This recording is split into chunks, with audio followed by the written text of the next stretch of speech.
कतार में ऐसा ही लगता है कि सारे हिंदुस्तानी ही कतार में खड़े हैं।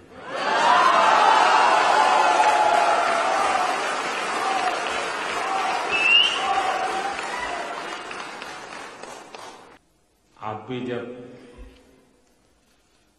अपने गांव, घर, परिवार में लौटते होंगे तो आपको महसूस नहीं होता होगा कि आप विदेश जाकर के आए हैं।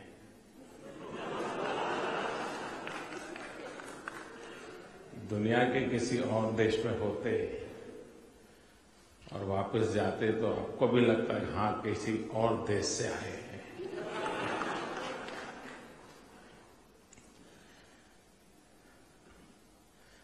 कतार में रहने वाले व्यक्तियों का हाल ये होता है कि वो एक पल भी भारत से अलग नहीं होते हैं।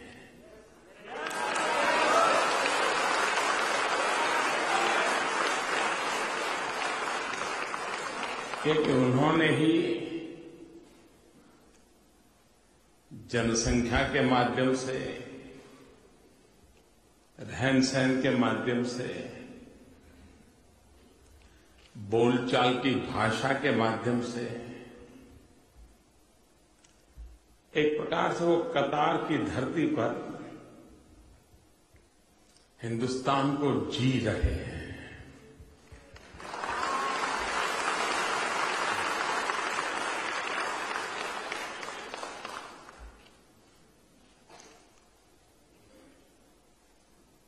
आज पूरे विश्व में भारत की छवि दुनिया की नजरों में एक आदर का स्थान, चाहे दुनिया के शासक हो या दुनिया का समाज हो, हर किसी का भारत के प्रति आकर्षण बढ़ा है, भारत के प्रति जिज्ञासा बढ़ी है। आप भी यहां अनुभव करते होंगे, आपकी तरफ भी देखने का नजरिया किसी और देश के लोग मिलते होंगे तो बदला हुआ आप जरूर महसूस करते होंगे।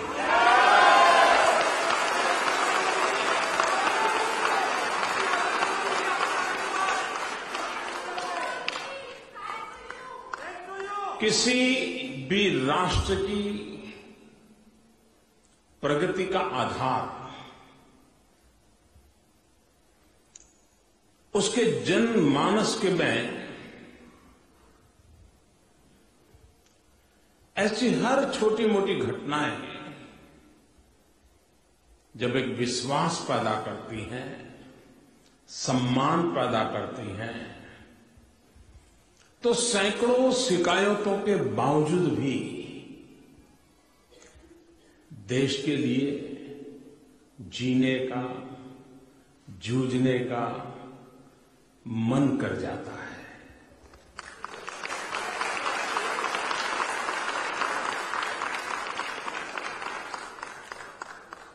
और ये आज सब दूर अनुभव होता है। दूर सुदूर मंगोलिया में जाएं, वहां भी कोई हिंदुस्तानी रहता होगा, उसको भी लगता है साहब वाह वक्त बदल गया है।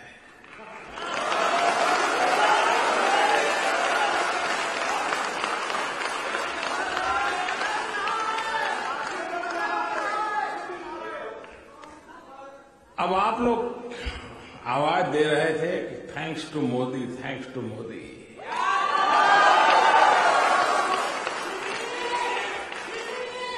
ये मोदी के कारण नहीं है। ये जो बदलाव आया है वो 125 करोड़ हिंदुस्तानियों के कारण है।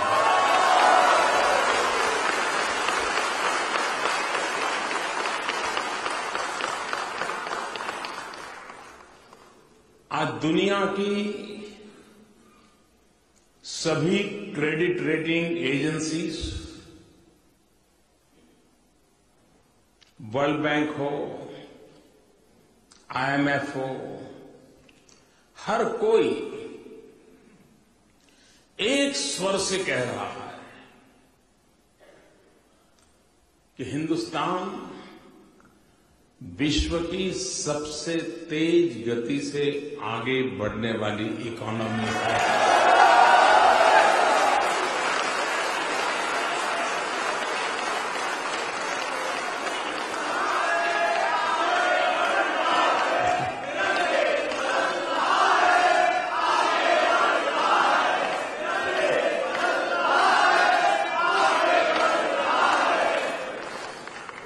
अभी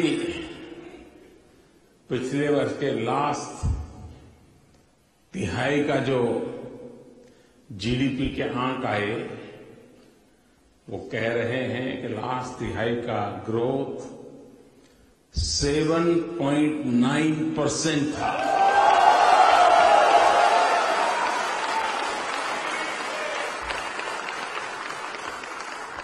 और ये 7.9% भी किस समय था? जबकि देश 2 अकाल के कारण परेशान है। 2 साल से बारिश कम हुई, सूखा है। और आप तो यहां पर हिंदुस्तान की चैनल ही देखते हैं, तो आपको मालूम है क्या क्या आता है। पानी की किल्लत, पशुओं का हाल, यही टीवी की खबरें रहा करती हैं। ऐसे प्राकृतिक आपदा के 2 वर्ष। दूसरी तरफ पूरे विश्व की इकोनॉमी डावाडोल है। दुनिया के अच्छे से अच्छे देश भी आर्थिक संकट से गुजारा कर रहे हैं। बड़ा ही मंदी का दौर है और इसलिए दुनिया का परचेजिंग पावर भी कम हो गया है। और जब विश्व का परचेजिंग पावर कम हो गया है तो भारत जैसे देश से एक्सपोर्ट भी कम हो जाता है। उसके बावजूद भी ये स्थिति है। 14th फाइनेंस कमीशन में एक समय था कि भारत सरकार के पास जो भी खजाना है, राज्यों का और केंद्र का मिला करके, उस खजाने का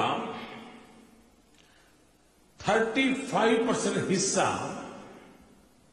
राज्यों के पास होता था, 65% हिस्सा केंद्र के पास होता था। लेकिन 14th फाइनेंस कमीशन के बाद ये उलट गया। मेरे नसीब कहो या जो कहो, अब उस खजाने का 65%, 65% हिस्सा राज्यों के पास होता है, सिर्फ 35% भारत सरकार के पास होता है। इसके बावजूद भी 7.9% ग्रोथ अचीव करना, वो इस बात का सबूत है कि देश तेज गति से आगे बढ़ रहा है।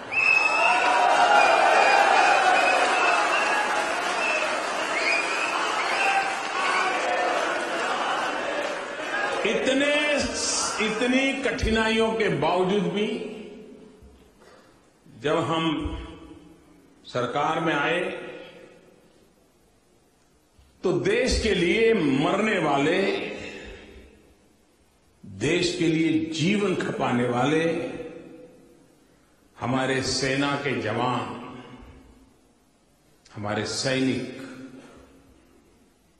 उनका सम्मान, उनका गौरव पिछले 4 दशक से उनकी एक समस्या लटकी हुई थी। सरकारें आती थी, वादा करती थी, फिर जाती थी, फिर वादा करती थी, फिर आती थी। वे आते थे, जाते थे, आते थे, जाते थे, लेकिन देश का जवान वहीं का वहीं खड़ा था। हमने वादा किया तक हम 4 दशक से लटकी हुई समस्या का समाधान खोजेंगे। आर्थिक बोझ बहुत बड़ा है, लेकिन मातृभूमि के लिए जीने मरने वालों का सम्मान कतई उससे कम नहीं हो सकता है। और इसलिए हमने 1 रैंक 1 पेंशन, ये जो कई वर्षों की उनकी मांग थी, उसको मान लिया। सरकार के खजाने पर हजारों करोड़ रुपयों की जिम्मेवारी आई, लेकिन उसके बावजूद भी देश 7.9% ग्रोथ से आगे बढ़ा।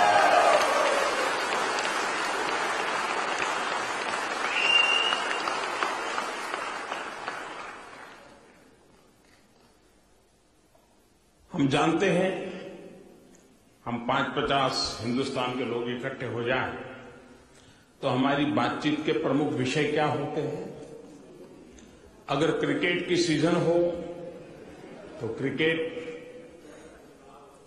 फ्राइडे हो तो नई मूवी,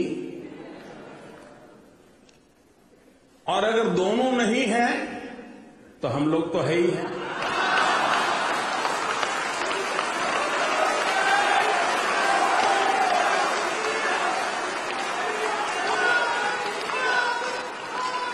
सब राजनेता चोर है, सब भ्रष्टाचारी है, इतना भ्रष्टाचार चलता है, वगैरह वगैरह वगैरह। आता है कि नहीं आता है? भ्रष्टाचार ने हमारे देश को दीमक की तरह खोखला कर दिया है, और हमने ठान ली है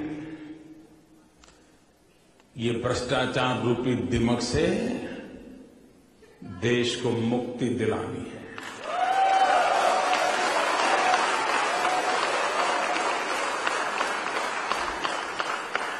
और कैसे होता है? कुछ बातें तो ऐसी हैं जो मुझे भी सरप्राइज है, आपको तो क्या होता होगा भगवान जाने।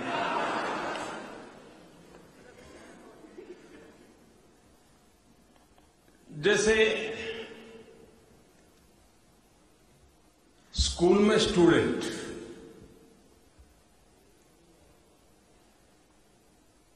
अब बहुत सीधी सादी समझ है आपकी, क्या उसमें कोई करप्शन हो सकता है क्या?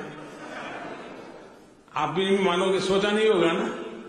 आपको तो करप्शन मतलब कोई ब्रिज बनाने में करप्शन, कोई जमीन में, यही पता है ना। ये दिमाग कहां कहां पहुंची है। एक राज्य ने, हरियाणा प्रदेश ने, स्टूडेंट के एनरोलमेंट को आधार नंबर के साथ जोड़ा,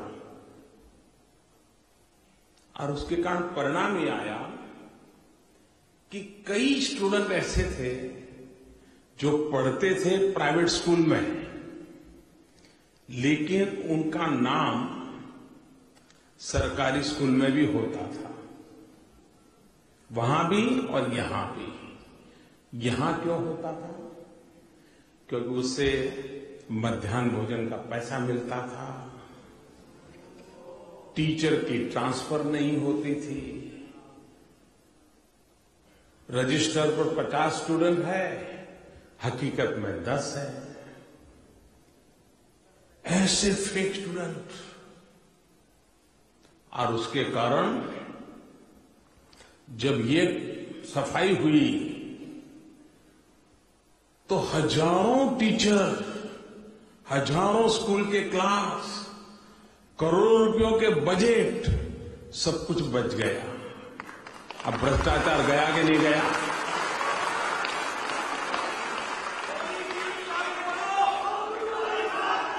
हमारे देश में राशन कार्ड का बड़ा महत्व है, क्योंकि उसके साथ कई चीजें रास्ते खुल जाते हैं। अभी तो हमने सतही किया है, कोई ज्यादा जी बारीकी तो अभी चल रही है। जो सतही काम किया, ऊपर ही, उसमें करीब, आप चौंक मत जाना, ये मैं सतही बोल रहा हूं, पूरा होना अभी बाकी है। 1,62,00,000 1,62,00,000 फर्जी राशन कार्ड हाथ लगे। अब उनको सस्ते में चावल जाता होगा, सस्ते में गेहूं जाता होगा, केरोसिन जाता होगा, अरबों खरबों रुपये जाते थे, बच गए। रसोई गैस, आप लोगों को मालूम होगा हिंदुस्तान में रसोई गैस का कनेक्शन के लिए लोग पूछते थे, यार किसी नेता की पहचान है क्या, किसी से परिचय है क्या, जरा पहचान करवा दो। तो और एक जमाना था, बहुत पुरानी बात नहीं कर रहा हूं, पार्लियामेंट के मेंबर को 25 गैस कनेक्शन की कूपन मिलती थी, 25, और वो फिर अपने इलाके में लोगों को ऑब्लाइज करता था कि आपको गैस कनेक्शन, चलिए ले मैं एक कूपन देता हूं। 25, एक एमपी को 25 कूपन मिलती थी। उस कूपन लेने के लिए हजारों लोग एमपी के पीछे पीछे घूमते रहते थे। ये हाल था। हमने पिछले एक वर्ष में 3 करोड़ से ज्यादा लोगों को गैस कनेक्शन दे दिया।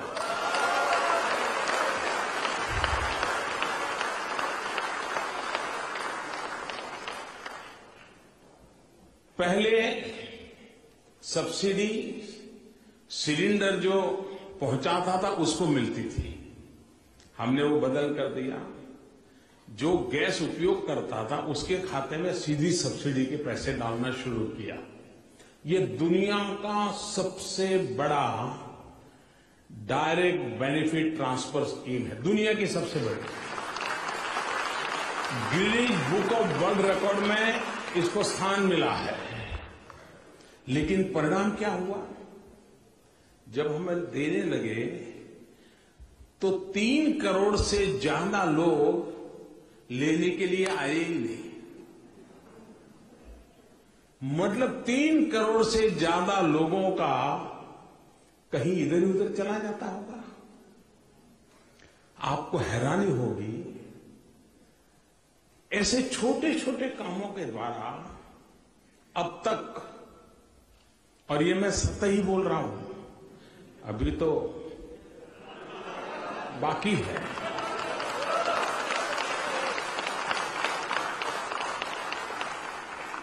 36,000 crore rupees. Can you imagine? 36,000 crore rupees per year leakage होता था, चोरी होता था, उसको बचा लिया है।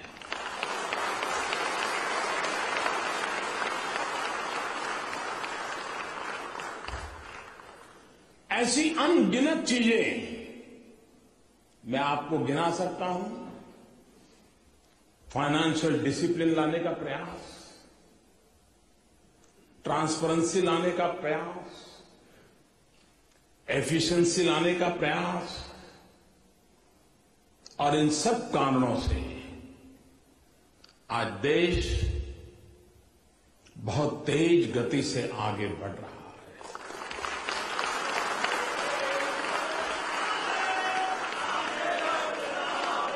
लेकिन घर में बच्चे को मिठाई खाने का शौक हो, मां के मना करने के बाद भी अगर बच्चा मिठाई खाता हो, मां मिठाई कहीं ऊपर की अलमारी में रख दे तो चढ़ करके भी खा जाता हो, और जब मां बिल्कुल मिठाई बंद करवा दे तो मां कितनी ही प्यारी क्यों न हो, बच्चा नाराज होता है कि नहीं होता है? मां से झगड़ा करता है नहीं करता है? तो मैंने भी कईयों की मिठाई बंद कर दी।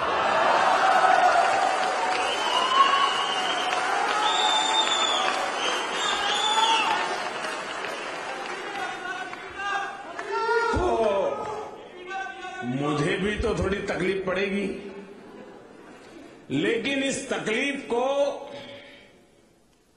झेलने की मुझे ताकत मिलती है आप सबके आशीर्वाद से।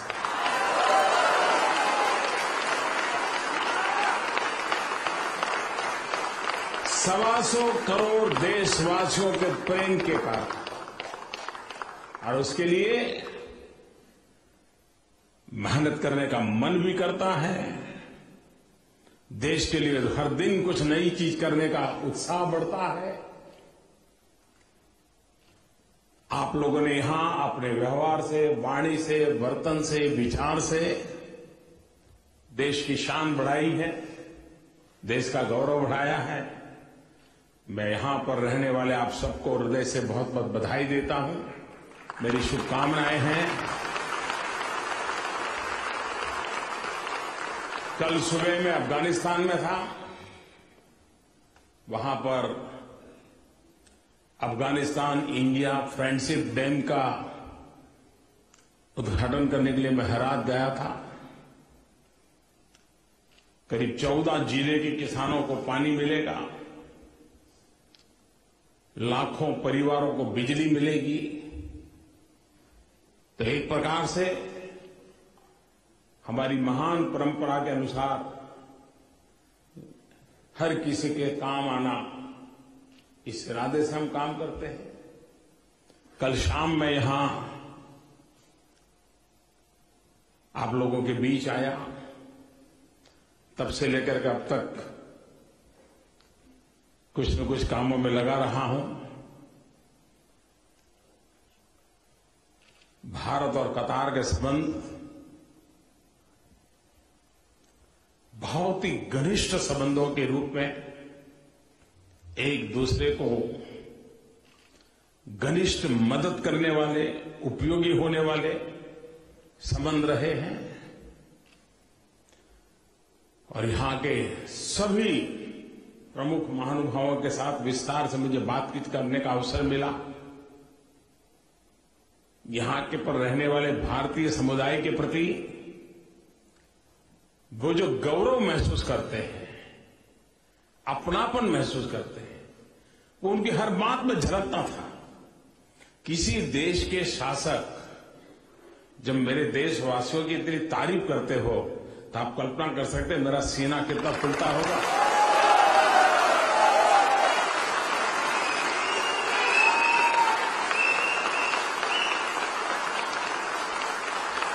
और इसके लिए आप सब अभिनंदन के अधिकारी हैं। यहां से मैं अभी निकलूंगा, स्विट्जरलैंड जाना है, उसके बाद यूएस, उसके बाद मैक्सिको। कुल 6 दिन का कार्यक्रम है, 5 देश हैं, 45 से ज्यादा मीटिंगें हैं, और ये सब करके मैं लौटूंगा। यहां भी वही करता हूं, वहां जाकर के भी वही करूंगा। एक ही काम, मेरा देश, मेरा देश।